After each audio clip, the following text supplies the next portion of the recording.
I've always been interested in Star Wars making an anime movie or TV show, ever since I watched the TIE Fighter fan film made years ago. Link in the description. And although I have not watched many animes, I wanted something like that to happen and wondered if Lucasfilm would ever attempt to do a project such as that.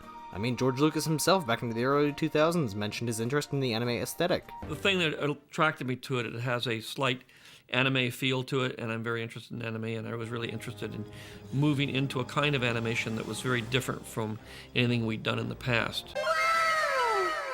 Well, lo and behold, Lucasfilm finally did just that with the release of Star Wars Visions, an anthology anime telling small events throughout the Star Wars universe, not based in canon whatsoever, giving the creators to do whatever they want with the universe. And having multiple anime studios working on this project, with some having worked on popular animes, such as Studio Trigger and their work on Kill la Kill, I was interested to see what each of them could bring to the table.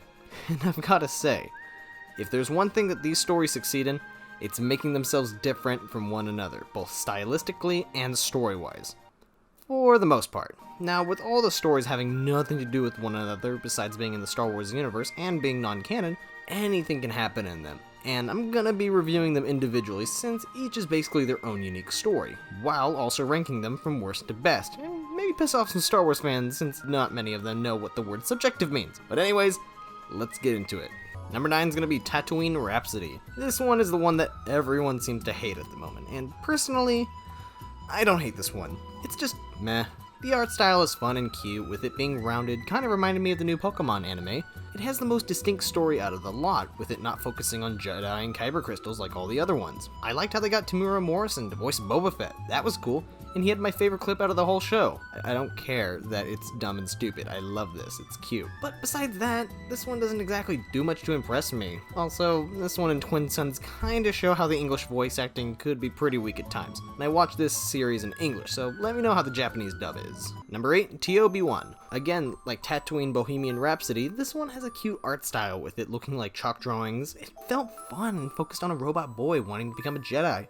Like, it felt like this story was made by a kid. And I don't mean that in a bad way, since it kind of captures that childlike imagination any kid would have about Star Wars. Since this one wasn't trying to do a lot, honestly, and I think it succeeds in that. But I put this one lower on the list since, like the rest of them, it just didn't do much, and a lot of other ones did more than I thought they would. But the next 3 were a lot harder to decide where they went. Number 7, The Twins. This one is going to be divisive for me and to a lot of people, since I think the art style at some points is absolutely gorgeous, but at other points it kind of feels lazy or was way too hard to keep track of what was going on. I mean, oh Jesus.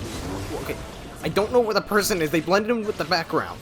Which this can honestly sum up what this episode was, since it was just batshit insane. Like, Studio Trigger took full advantage of this and basically did a Kill la Kill with the Star Wars paint job. And there's some points that, yeah, you can see inspiration from something like from The Last Jedi, with it having a couple shots that totally look like they were from The Last Jedi. Like, you can tell where they got their inspiration from. But overall, this was a little out of control, if I'm being honest, and like I mentioned in Tatooine Rhapsody, the voice acting isn't the best. We were made to bring back order with this power that transcends even death itself. Must I remind you of the purpose of your birth? Number 6, Akakiri. This was honestly, out of all the episodes, the only one that I wasn't a huge fan of the art style for. I think it had something to do with the character designs, honestly. I mean, like, that is more oval than it is face, if I'm being honest. And even though I liked the unique animation of the lightsabers, it did make me kind of dizzy at points. I mean, damn, it's just so weird. Luckily, there were a couple shots that were pretty nice throughout this, but the reason I put this one a little higher up compared to the other ones is because of the story it told, with the Jedi coming back to help his old love interest retake her throne from a Sith. I liked how it progressed from them having to avoid patrols, going through the mountains, and making it into the city under the new rule, and it ended in a way that I wasn't expecting, with them beating the Sith Shogun, but the Jedi actually turning to the dark side to save his loved one. It ended on a depressing note, and it was great, so that's the point it gets for being pretty good.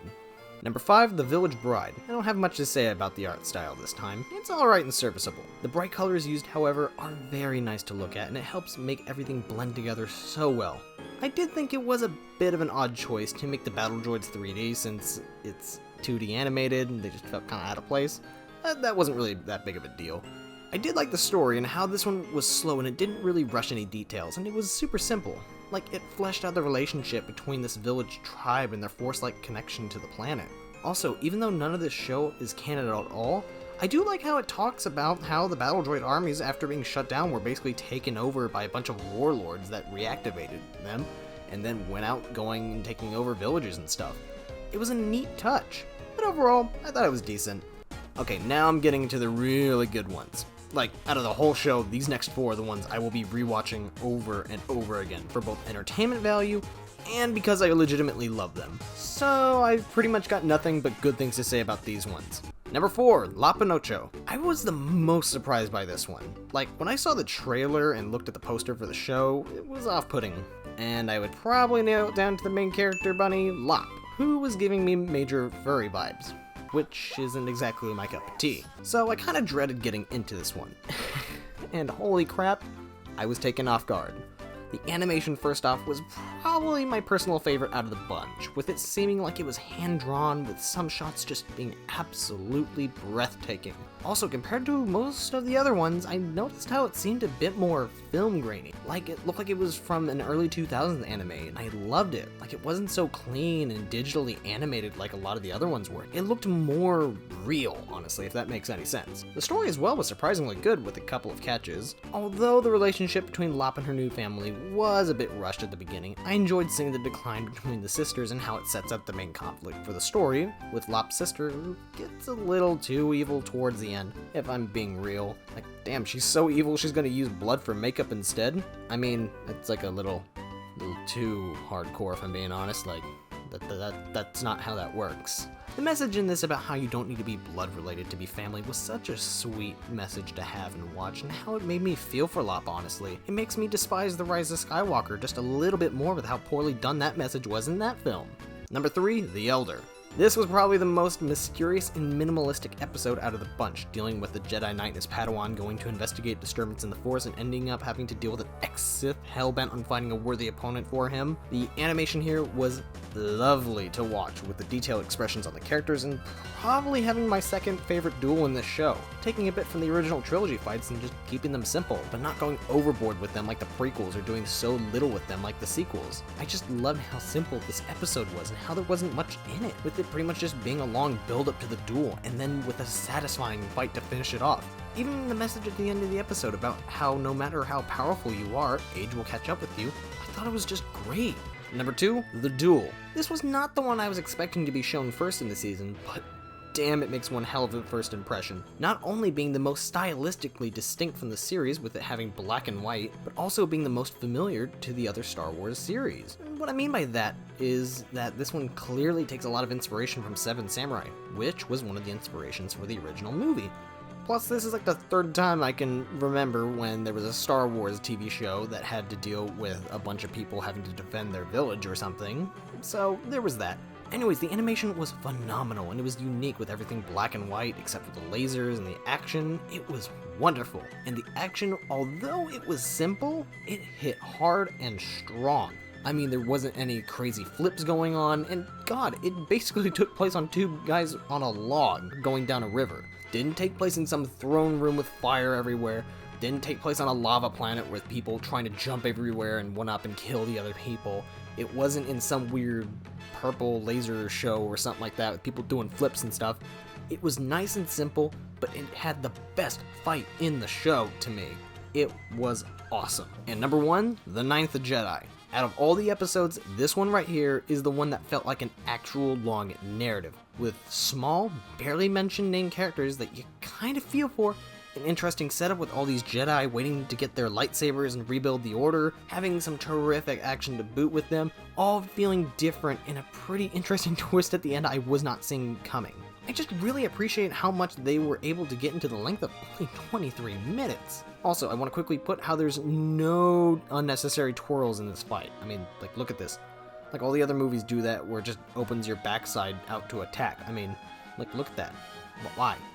But it was a small detail and I loved it. And although I do think the animation for this one was probably the most basic out of all the episodes, like this one didn't really blow me away, just kind of felt like any other anime I have seen, I thought it was good and it basically helped the story go along. It didn't have to be over the top amazing, but this one to me was the best episode. It looked good, it was really well done, the story was great, and I would totally recommend anyone to watch this one specifically. And there's my rankings for all the episodes, and to sum up my thoughts, I thought that this show was pretty good. It was a good show. And although I don't think there was a bad episode in it, maybe Tatooine Rhapsody, but even that one, for being the weakest one, is still a little fun and unique. But if I were to have any issues with the show, it would probably be firstly the stories overall. While each of them are distinct and different from one another, they all focus on Jedi and Kyber crystals, which kinda got irritating. That's why I gave a little bit of credit to Tatooine Rhapsody, since that one was at least able to be different enough from the other ones, and although the main character was a Jedi, that wasn't the focus. Like, why weren't there episodes about pilots, pod racing, casino gambling, droids learning about the world around them, or anything else? Also, some of the stories were honestly limited by the amount of time they were given to work with, like how I mentioned the family bonding with Lop and Ocho was a little rushed, but luckily those minor issues didn't affect my enjoyment of it much, and I still had a good time with the show. And although I won't be rewatching most of the episodes in this, I do think that the highs of the show are incredibly high and make it a worthwhile experience, and with many of the episodes leaving some plots open for future stories. And I do hope we get a second season to help explore those stories and give us something new. Star Wars Visions gets a 7 out of 10. A wonderful experiment I thought delivered on what it promised and opens up even more possibilities for the future of the franchise.